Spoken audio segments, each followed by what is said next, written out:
Si certains en doutaient encore, avec ce chapitre c'est encore plus clair. Nami, c'était totalement logique. Oda écrit tellement bien de la rapprocher avec Big Mom, mais on va voir ça tout de suite. Mesdames et messieurs, ici Chaz et on se retrouve aujourd'hui pour la review du chapitre 1012 de One Piece. J'ai noté Impatience comme titre, mais je suis pas sûr. Bref, ce chapitre s'ouvre sur une page avec Kid en format robot, tu vois, comme d'habitude, avec tous les éléments qu'il récupère, et il est avec un oiseau mécanique, sauf que en fait on a fait un nid sur ses cheveux. Et franchement c'est tellement mignon voir un gars aussi fort et aussi dur de cette manière-là. Non, je rigole, en vrai tout le monde s'en fout, bien sûr, on va passer directement au chapitre. Déjà la première partie du chapitre, c'est vraiment en fait une partie qui nous montre à quel point les samouraïs, encore une fois, sont déterminés. Je pense que c'est ça globalement qu'on essaye de nous montrer, parce que tu as une conversation entre Kiku et Izo qui est peut-être le grand frère de Kiku apparemment d'après ce qu'on comprend,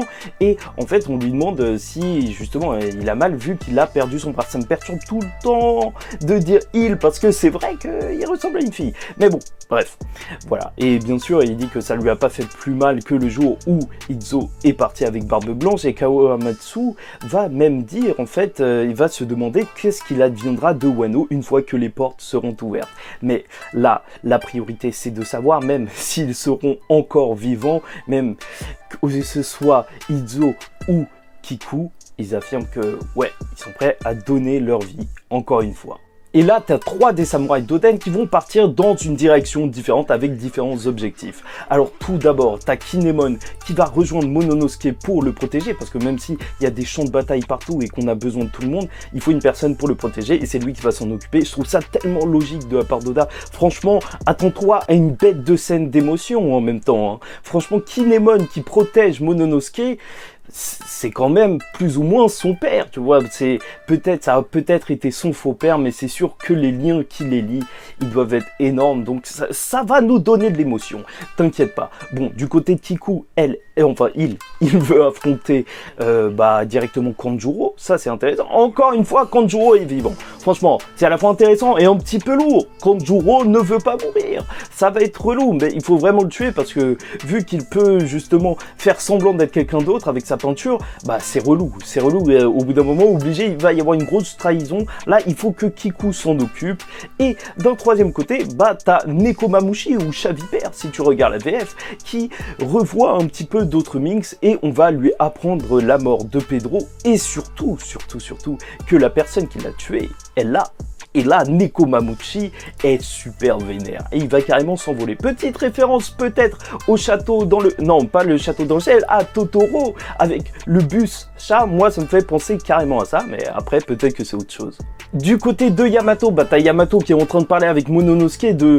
Justement, en fait, Yamato a juste grave envie de se battre. C'est juste ça. En vrai, elle raconte un petit peu n'importe quoi, mais au final, c'est juste ça. Et je trouve ça juste énorme. Franchement, le duo Yamato-Luffy, c'est un duo que je veux voir et revoir. Et bien sûr, donc, vu qu'elle demande à Mononosuke où est Luffy, parce que en fait, Mononosuke, ça y est, hein, maintenant, il repère clairement les trucs. Franchement, il est ouf, hein, et il le dit bien. Il sent qu'il y a, il entend la voix juste de Luffy et de Kaido. Donc, ils sont en 1v1, et c'est pour ça que Yamato a besoin d'y aller tout de suite. Franchement, ça va être énorme.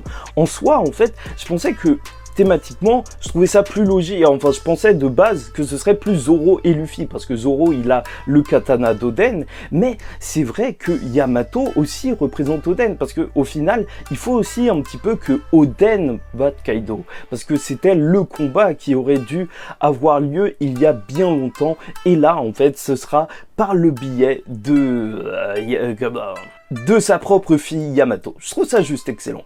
Là, je rajoute ça au montage parce que j'ai oublié d'en parler, mais c'est vrai que Mononosuke, il a trouvé le livre de son père, et donc là, il va sûrement découvrir plein de trucs, et surtout, ça va être clé dans son développement.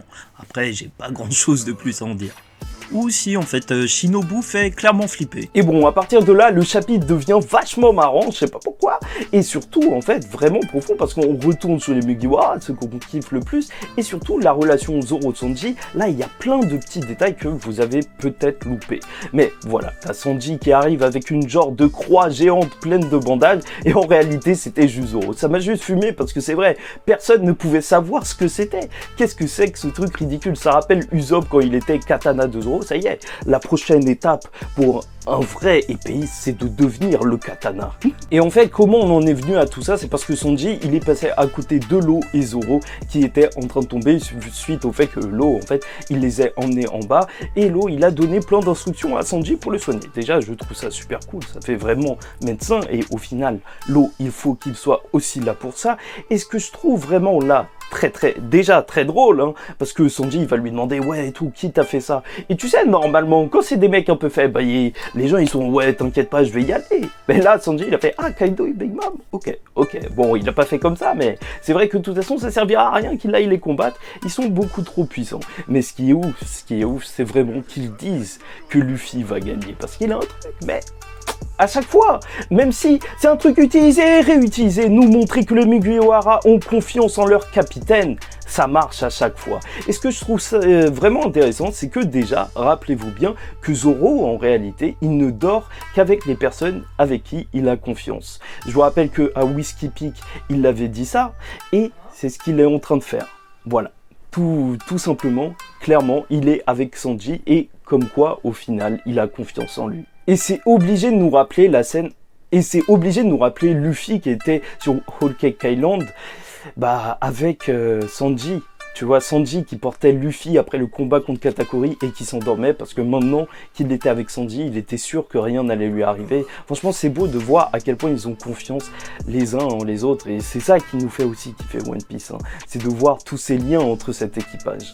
Et à ce moment-là, ils vont rencontrer Izo et Kawamatsu pour se diriger vers la salle du spectacle sur les ordres de Zoro. Ok, ça c'est dit, mais franchement, la fin du chapitre était aussi épique. Déjà très drôle parce que t'as Nami et Usopp qui sont face à Big Mom, et Nami, elle essaye d'acheter Big Mom, enfin en quelque sorte. Elle essaye de lui dire, ouais et tout, viens avec nous, enfin, viens, on va se battre, je sais pas contre qui et tout. Mais sauf que Big Mom, elle se laisse pas voir, et c'est les prochains, les Mugiwara sont les prochains.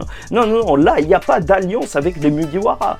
Et même du côté d'Ulti qui veut venger Page One, bah c'est la même chose. Même si Nami elle tente, bah c'est mort. Non, ce sont les prochains. Là, il va y avoir un fight entre Ulti et Big Mom. Mais bien sûr, bon, bah eux, ils vont en profiter pour fuir, hein. Sauf que le chien lion là, bah il va se faire complètement dégommer par Ulti. Il va se faire dégommer par Ulti dans sa forme hybride, donc c'est normal, elle doit être vraiment archi puissante. De toute façon, ce n'est plus à prouver, mais surtout, en fait, ce qui est assez choquant, c'est que, voilà, elle va continuer de le taper, et Otama va pleurer. Et grande gifle comme ça. Est-ce que Oda a essayé de nous parler des thèmes de violence parentale, de l'éducation? Je sais pas, et je pense que je raconte clairement n'importe quoi. Mais cette grosse baffe, bah ça ne va pas plaire du tout à Big Mom.